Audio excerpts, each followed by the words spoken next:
Dua Sisi malam ini hadir dengan tema Frustrasi Trump, Iran membangkang, dukungan kian goyang, dengan narasumber mantan Dubes Republik Indonesia untuk Iran, Dian Wirangjurit.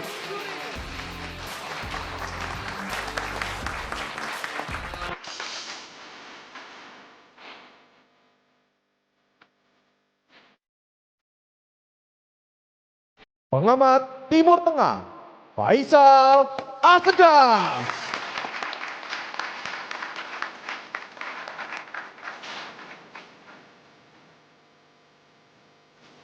Pakar Strategi Perhimpunan Purnawirawan Angkatan Udara, Marpa TNI Purnawirawan Agung Sasongko Jati. Pengamat Timur Tengah, Pak Brani Syabirin.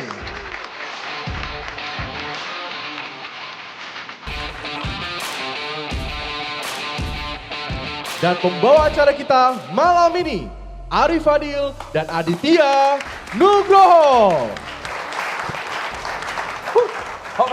Alhamdulillah kabar baik, Pi. Langsung kita buka. Assalamualaikum warahmatullahi wabarakatuh. Selamat malam pemirsa, Anda menyaksikan program Kebanggaan Anda Dua Sisi dengan dua host kesayangan Anda tentunya, Aditya Nugroho dan Arif Fadil. Kita harap mudah-mudahan narasumber kita yang sudah hadir, terima kasih Bapak-Bapak dan juga teman-teman yang ada di studio serta pemirsa, ini tidak ada yang frustrasi begitu ya kalau menyimak tayangan kita pada malam hari ini, karena judulnya memang cukup merepresentasikan seorang Donald Trump, Presiden Amerika Serikat pada akhir-akhir ini. Kenapa seperti itu? Karena sudah kebingungan bagaimana lagi cara menghadapi Iran ini ya. Kita terus melakukan negosiasi, kita buka pintu negosiasi, tapi tak kunjung berhasil begitu. Bahkan sampai ada ultimatum terakhir dari seorang Presiden Donald Trump ini, yang kami berikan sekali lagi kesempatan terakhir untuk negosiasi sebelum kami lakukan pemenggalan. Ngeri banget nih sampai harus pemenggalan. Ya ngeri-ngeri sedap sih kalau ngelihat bahasanya Trump. Tapi kayaknya kita udah nggak aneh dengan statement Trump yang selalu berbicara kayak gitu. Karena memang ini klaim demi klaim selalu dilakukan. Tapi AS bilang bahwa negosiasi ini saat ini sedang berlangsung. Dikatakan juga bahwa ada Arab Saudi keterlibatannya di situ. Kemudian Uni Emirat Arab juga terlibat di situ. Oman.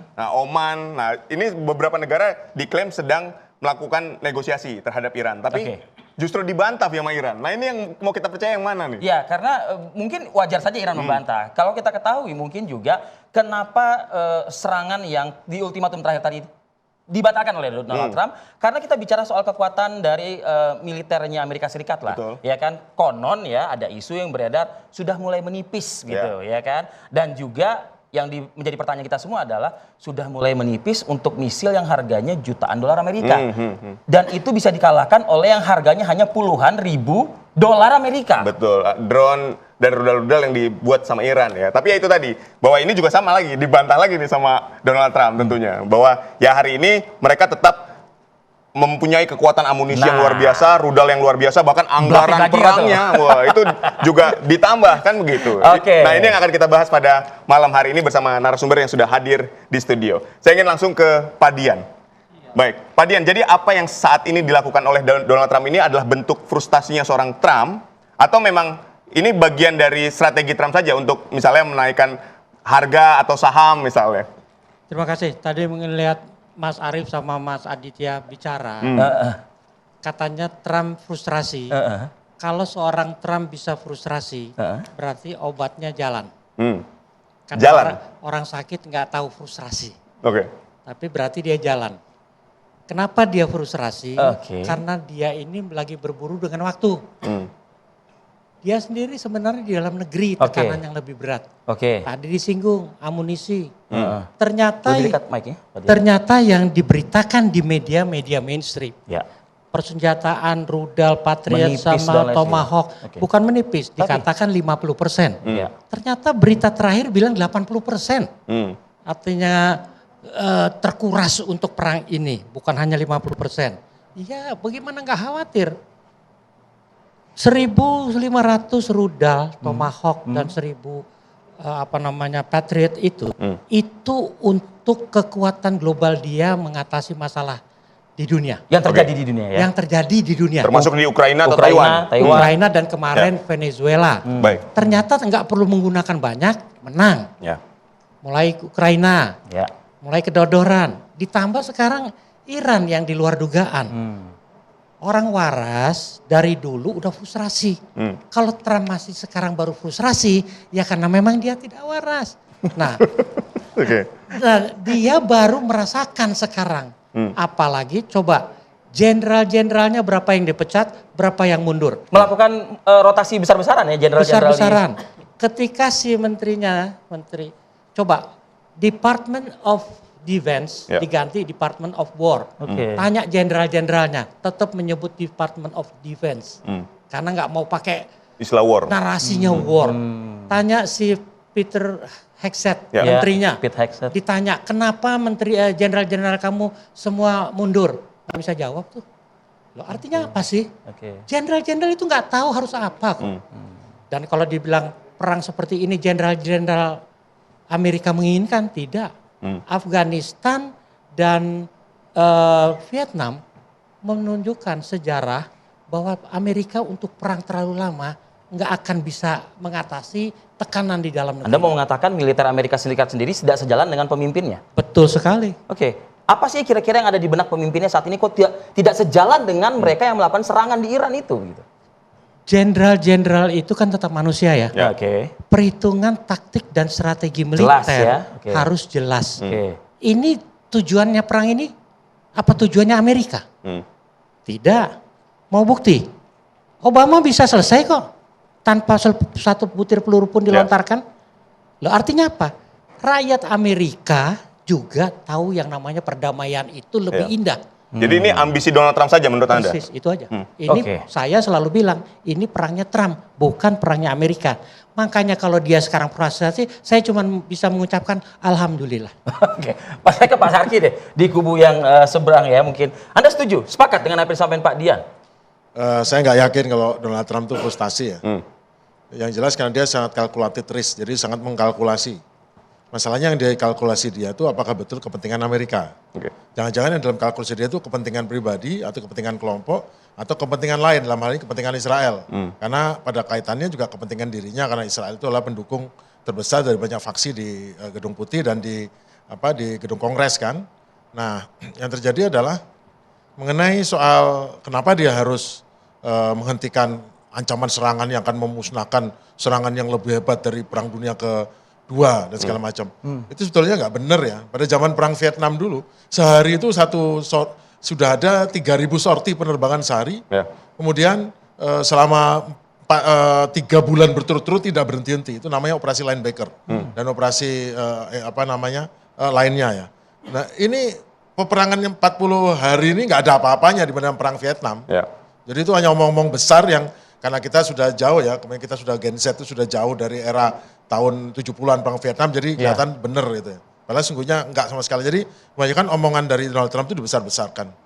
Kenapa dia berhenti? Ya karena pilihan antara untung ruginya maju perang dengan masalah logistik dan politik, itu enggak ada untungnya. Kalau di maju perang, masalah logistik untung rugi. Masalah politik untung rugi. Jadi untuk apa dilanjutkan? Ruginya boleh dijelaskan seperti apa ruginya? Ruginya begini, secara politik, bila terjadi sesuatu memaksakan penyerangan, padahal nanti akan dibalas oleh Iran, apakah sanggup untuk menangkis? Menyerangnya juga terbatas karena terbatasnya alat serang, kemudian menangkisnya terbatas karena hampir habis. Nah kalau nanti korbannya menambah korban lagi, menambah kehancuran lagi, tentu secara politik rusak ya namanya. Tetapi yang politik lebih ngeri lagi seperti kata Pak Dubes, itu di dalam negeri Amerika. Ini kan sudah naik harga, yang utama adalah harga bensin aja lah. Naik lagi ya Pak Sarki ya?